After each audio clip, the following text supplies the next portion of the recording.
seems to be good to go. Don't see anything wet. I think we're good. No leaks. Fixed. I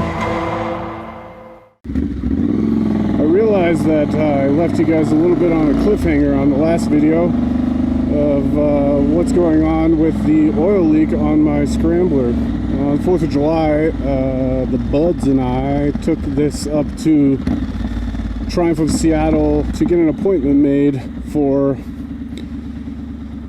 the oil leak that has been going on since I bought this motorcycle. If you're here just to hear about the oil leak, I'll leave a timestamp in the description of when I start talking about that, because I'm going to ramble a little bit about the backstory of this bike and what's going on with my Speed Twin and all that stuff, because I got a couple comments asking about all that stuff. So I guess we'll start off with the Speed Twin. If you're new to the channel, I also have a 2021 Triumph Speed Twin 1200, but that year it was just the Speed Twin. There was no 1200. They changed the naming convention on the 2022 models, or 2023 or something. I also ride one of those, and I have this, a 2023 Triumph Scrambler 1200 XC. Gosh, that's a mouthful. I did not trade in my Speed Twin. I still have it, still in the stable. I'm kind of treating it as my road bike, and this is kind of my light off-roading Forest Service road bike and long distance, which is why I have the windscreen on it. A little bit of backstory. I wanted this bike when I bought my Speed Twin, but they were kind of hard to find at the time. And my local dealer at the time was Southbound Honda, or Southbound Motorsports, which is a Honda, or was a Honda and Triumph dealer. And I had bought my Speed Twin from them, and also a Street Scrambler for my wife, and a Rebel 300 for my wife when she traded in the Scrambler for the Rebel. And this was kind of towards the end of the pandemic, so bikes were a little hard to come by. And I don't know how it works in the rest of the world or even the rest of the country, but you can't really special order motorcycles here in Washington or in the US, or at least Triumphs. You can't special order Triumphs. I can't speak for anything else because I never tried, but like for instance, if you want a car in a specific trim package with, you know, specific configurations and stuff like that, you can go to your dealer and they can order it directly from the manufacturer in the configuration that you want. It takes quite a bit of time, but it is possible. With Triumph and motorcycles, that is not the case. They're allotted a certain amount of inventory. They get to pick and choose what they are buying and ordering, and then you can kind of choose from that lot depending on what's available. I went to Southbound Honda and said I wanted to order the XC in green, and they had one coming several months out, of course, and so I put my name and a deposit down for one and started the long wait. And they are not too far from my house, so I would check in every once in a while and see if there was any update of the delivery date or anything like that. I was going in quite often, talking to them. I want to say it was like 4 or 5 months that I was going to be waiting for it, and I would talk to them. I got, you know, relatively comfortable with them, as you know, I bought several bikes from them, and I was going in often to kind of hang out and talk to them and tire kick a little bit. You know, I want to say it was like December was the delivery time, and it was like a December 11th or something, some like very specific date that it was supposed to come. A couple days before that, I reached out to them to kind of touch base with them and figure out when I was supposed to come in to do paperwork and all that stuff. And they told me, you know, don't worry about it, just cruise in on that day when we take delivery. We'll call you when we get it, and we'll you know, get it all set up. So it was like the day before I was supposed to go pick it up, they called me and they were like, hey man, you know, we're no longer a Triumph dealer, and we're not going to get your bike So sucks to suck. That was kind of a shock because I've been waiting for 4 or 5 months for that bike, and it was not coming apparently. So I asked them what I should do. They're like, hit up So Cycles, which is a BMW Ducati dealer in Fife, which is not too far away, and they are buying all of our Triumph inventory, and they should have your bike, or at least it should be going to them. So I went down to So Cycles. I walked in to talk to a rep, and he basically told me we don't have any Triumph inventory yet, and according to our system we don't have your bike coming, and we don't really have the ability to get it. Obviously I was pretty disappointed, very frustrated. I really didn't want to go to Triumph of Seattle for a couple of reasons. Triumph of Seattle is the premier Triumph dealer in Washington. They're like the flagship store of the PNW, so they have great selection. They're very experienced in working on Triumphs, but it's really far from where I live in Tacoma, and it's a pain in the ass to get there because they're in downtown Seattle, which is a major metro obviously, and it's a pain in the ass to get around, and there's always traffic going to and from Seattle from where I live. So I really didn't want to have to deal with that, like if I ever had a warranty issue, or even just the logistics of going to pick up the bike once it was there. But I figured I didn't really have a choice at that point, so I called Triumph of Seattle and told them the situation that I was in, and you know, they were more than happy to help me, obviously. And the sales guy that I worked with, I forget his name, but he was super rad, very helpful, and they found a bike for me in the Bay Area somewhere in California, and they did what they had to do, whatever trade magic they had to do on their end to get it shipped up here, and I had a bike on the way. And obviously that took some time also, so you know, now my timeline's out to like 6 or 7 months that I've been waiting for this bike. I was very anxious and frustrated by the whole situation to begin with, so you know, I already had ordered a bunch of parts for the modifications that I had planned. I was very anxious to get the bike. Finally got a delivery date, and it was in the middle of the winter, so I took delivery of the bike and wanted to get my break-in service done as soon as possible so that I could start modifying the bike, because I was doing the exhaust and the air filter, and I didn't want to mess with airflow before the break-in service was done. I know it's probably not that big of a deal, but I just didn't want to risk anything. So I was just going to get the 600 miles done, basically riding back and forth on the highway in 100-mile loops. And so I wanted to get that done as quickly as possible so that I could start modifying the bike comfortably. About halfway through that 600 miles, I noticed a pretty profuse oil leak coming from the bike, and the bike was brand new when I got it. It had 0 miles, well, 1 mile on it. It's not like this was, you know, an old bike that had issues. It was a brand new bike, so I was a little surprised to see an oil leak. So I reached out to Triumph of Seattle, like, hey, you know, this brand new bike that I just picked up has 300-ish miles on it, and it already has a pretty gnarly oil leak. They're like, okay, well, you could bring it in, but we're pretty swamped right now, because it was like right as the season was kind of starting, and they're like, we're not sure when we'll be able to get you in. So I mean, you feel free to make an appointment, but it won't be for a few weeks. And that was kind of frustrating because it's, you know, it's a brand new bike and it has an oil leak, and I feel like that's something that's kind of a big problem. So I just finished up the rest of the break-in and figured, you know, I would be bringing it in for a break-in service that was already scheduled anyways. I scheduled the break-in service when I bought the bike, which was another reason why I was kind of like trying to chunk along on the break-in miles anyways. So I figured I'd bring it in when I was doing my break-in service, and I would tell them, you know, hey, this has a pretty profuse oil leak, I would love to get it fixed. So of course the day of my break-in service comes and it's pissing rain outside, so I trailered the bike to Triumph of Seattle, and of course that made the bike very wet with rain, which makes detecting where an oil leak is coming from very difficult. So I dropped it off, I told them what was going on, they said they would look into it, and of course when I came to pick it back up, they basically said, you know, we can't figure out where it's coming from because the bike's all wet, and we can't really get the bike super warm and do big test ride because it's pissing rain outside. So, you know, just keep an eye on it, keep it topped off, and if it gets worse, give us a call. And they were very nonchalant about it, which was kind of shocking to me.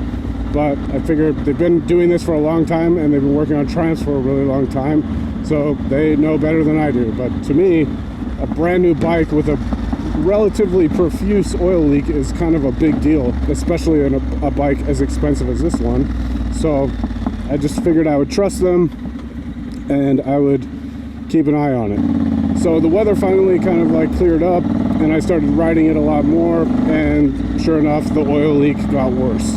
I was trying to call them to schedule an appointment to have it looked at again. I was having a really hard time getting a hold of them because it's the beginning of the season. Everybody and their mother is getting their bikes, you know, ready for the season, getting their tune-ups done and their checkups done. So, and they're a relatively small shop, and they were having a lot of trouble with keeping employees at the time, I think. You know, they didn't have a lot of techs or whatever the issue was. I was having a really hard time getting a hold of them. Finally, July 4th rolled around, and they posted that they're having this little shindig for July 4th because the shop was open. So I gathered up the boys, and we all rode up to Triumph in Seattle, and I just walked up to the service counter and told them what was going on and that I wanted to make an appointment to get it looked at. By now, the people that work in the service department at Triumph in Seattle kind of know who I am, because now I take my Speed Twin and my Scrambler there, and at the time I was also doing some suspension work on my Speed Twin, so I'd already been dealing with them. They kind of knew who I was. So I walked up to the service counter and was like, hey, I still have this oil leak and I really want to get it fixed before I do any kind of serious off-road stuff, because I don't really feel comfortable taking this bike in the middle of nowhere with no service with having this crazy oil leak. So they graciously made me an appointment for later in the week, which was last week. Throughout this time of trying to contact them, talk to them and stuff like that, you know, I talked to them briefly here and there when I was getting my Speed Twin worked on, and I told them that I thought it might be a sump gasket issue because the oil seemed to be leaking from everywhere around the sump, like not just one spot, but like the entire sump seam would be leaking oil. I'm not a mechanic. I kind of know how to work on cars, so I have a basic understanding of how the engine works. That was my best guess, but again, I'm not a mechanic, so I was hoping that they would do their own, you know, investigation and come to a definitive conclusion of what the problem was. You know, every time you talk to them, they make notes of what you're talking about so that they can remember, you know, on a case-by-case basis of what's going on. So when I dropped it off, they were like, yeah, we think it's a sump gasket, you know, and we ordered a sump gasket so that, you know, we can just pop that in there and it should be all good to go. And I'm like, oh man, I hope he's not just like reading the notes and doesn't remember that I was the one that told him that and I'm not a mechanic. So I clarified that to him. I'm like, yeah, no, that's just my best guess. You know, I want you guys to do your own investigation, and, you know, you guys are the experts.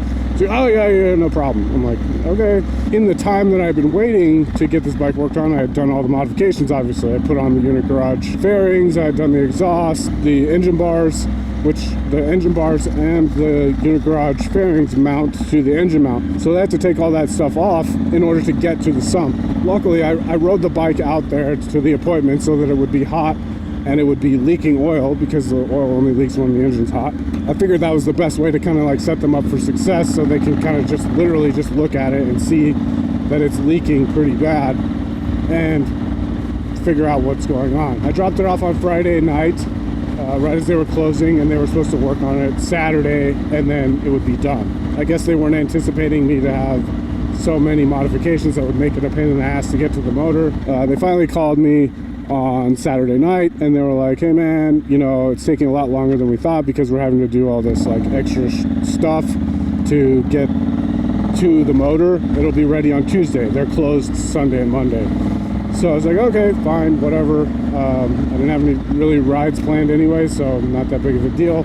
So I went and picked it up yesterday, which was Tuesday, and it seems so far that the oil leak has been fixed, and it was indeed the sump gasket. And when I picked it up, they seemed very confident that it was the sump gasket. So that's good news.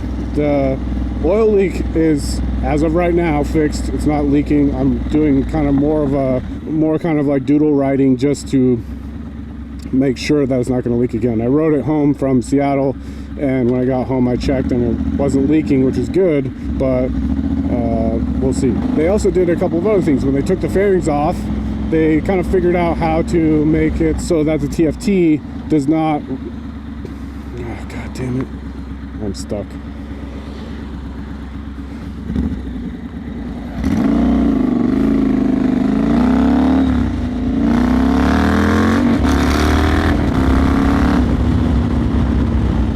So when they took the fairings off, they also did a couple of other things. When they put them back on, they apparently installed them correctly. So now the TFT display no longer rubs on the back of the headlight bowl.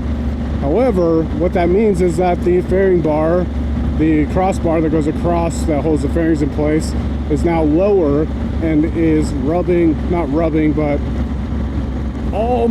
just barely not touching the high mud guard, which if I hit any bumps, I hear this rattling going on. And when I was riding home from Seattle, I was like, what the hell is that? It sounded like my headlight was like loose inside the headlight bowl and just rattling around every time I hit a bump. And when I got home, I kind of like spent a good like 5 minutes walking around the bike, knocking on stuff to see what would rattle. And sure enough, it was the front mud guard. Every time I hit a bump, it hits the screws that are on the bottom of that fairing crossbar. So that's kind of annoying. The fairings are now in the proper place. The TFT doesn't touch the headlight bowl, which is good, but now I have another problem where the fairing crossbar is now touching the front fender. So I'm trying to figure out a couple of solutions for this. One is double-sided tape on the bottom of the screws, which will add padding and kind of put a spacer in between there, so it won't rattle anymore or even touch the screws and mess up the paint. But that will be probably kind of ugly, and I don't know how long that will actually last. The other solution is to remount the fairings and make it so that the headlight is sitting a little bit higher.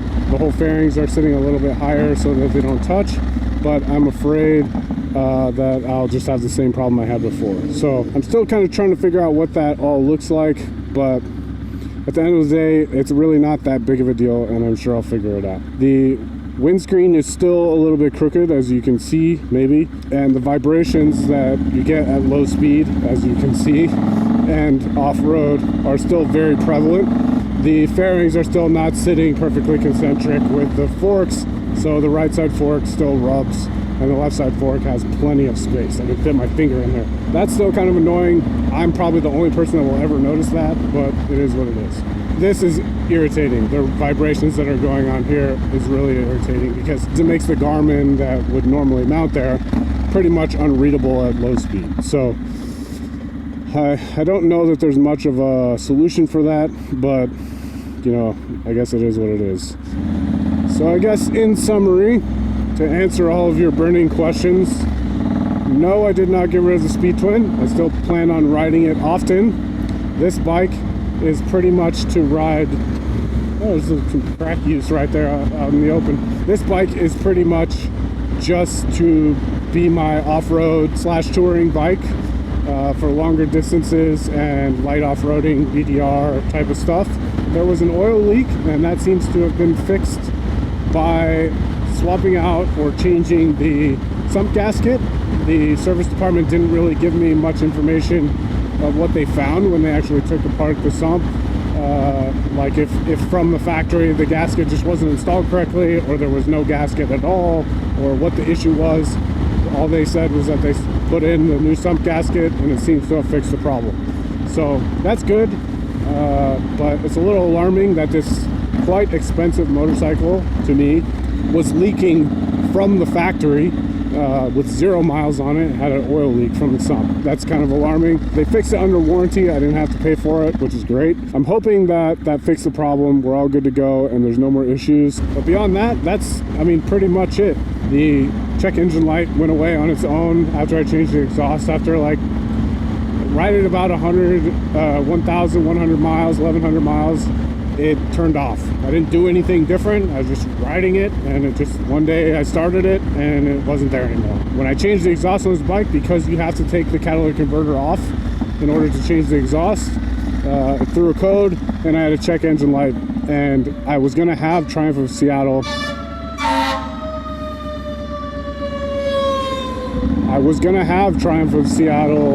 Clear the code when I took it in for the oil change, but before I did that, the code went away on its own. So no big deal. That's done. That was super annoying to look at that big orange circle, but it's gone now, so that's good. And when I was leaving Triumph of Seattle yesterday, some Triumph guy from Triumph Corporate was there and stopped me when I was leaving the parking lot to talk about the mods I had done to the bike. So he thought they were pretty cool, which made me feel good, because, you know, somebody has to think they're cool other than me. But yeah, so that's where we're at. Check your bike, check your new Triumph Scramblers for oil leaks. I just want to get you guys kind of updated.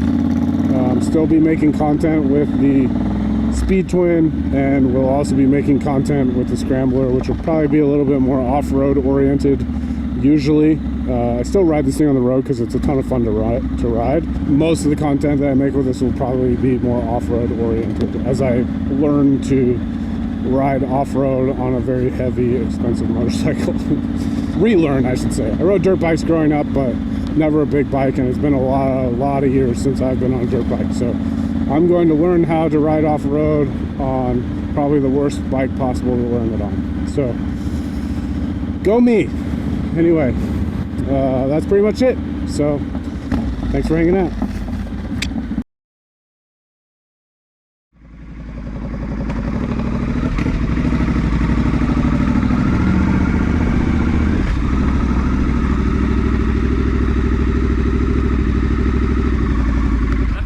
That's a cool fairing on that thing. Yeah, it's Unigarage.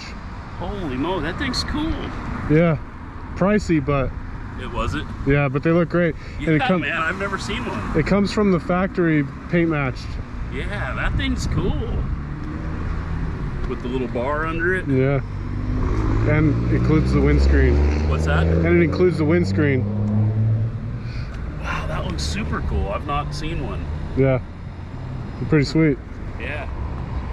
Do you have any issues with your phone being mounted on your bars? No, because I have the vibration dampener. And you haven't, I know Apple still suggests that you don't do it. Yeah, I have a Speed Twin also that I have the same mount for, and I haven't had an issue at all. What mount is this? The quad lock. It is the quad lock? Yeah. But I also have a GPS, the Garmin, for right here, and if I'm ever doing like light off-roading or gravel where there's a lot of crazy vibration, I'll just use that and put that in my pocket. And is this, so this is a separate top clamp for the bars, right? That's from Thornton 100. Oh, it's from Thornton? Yeah, okay. they do it, so it's the quad lock mount, so just so you don't have to have like the clamp on there and do the arm and all that stuff. Yeah, that looks sweet. I've been wanting to figure out a system. I have a bobber. Okay. They make one for the bobber too. Do they? Yeah, I would assume they do. Yeah. Interesting. So now I know the answer. Quad lock mount made by Thornton, and I'm done. Yep. I was looking to like fabricate something. Yeah, no, and it's like, why bother, right? Yeah. Huh. And that thing stays on the quad lock stays on good? Oh yeah, it's not coming out. I've dumped this thing and it stays on there. Really? Yeah. That's why I have these on there, because I broke this. Yeah. Dumped it on a gravel road, and this was perfectly fine. That exhaust looks cool too. Yeah, the SP Engineering. You put a few bucks into this thing. Oh yeah. This is cool, man. Yeah. You can tell I get excited when I see things. I work for Triumph Corporate. I gathered. Yeah, and I just see the same old every day. So when I see something like this, it gets me.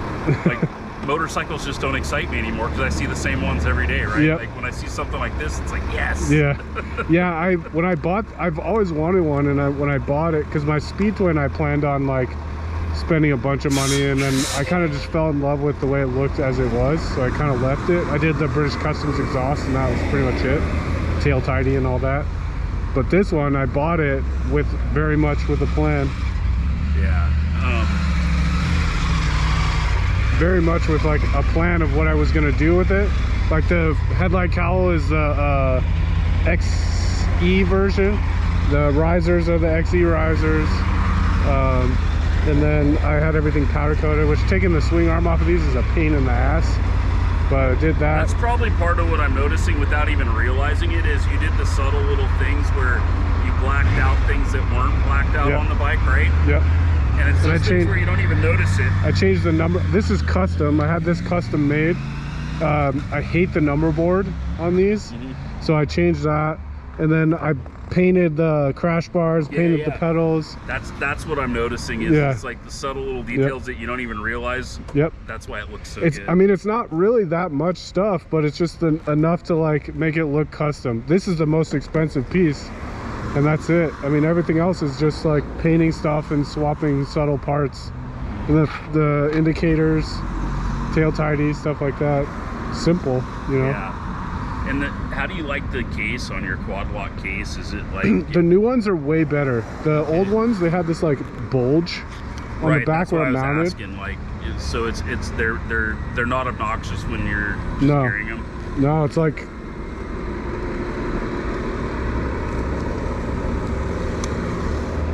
oh yeah, that's no big deal. Yeah, it's like a little bigger and heavier, but I mean it protects your camera here, and it's like it sits flat and it's magnetic.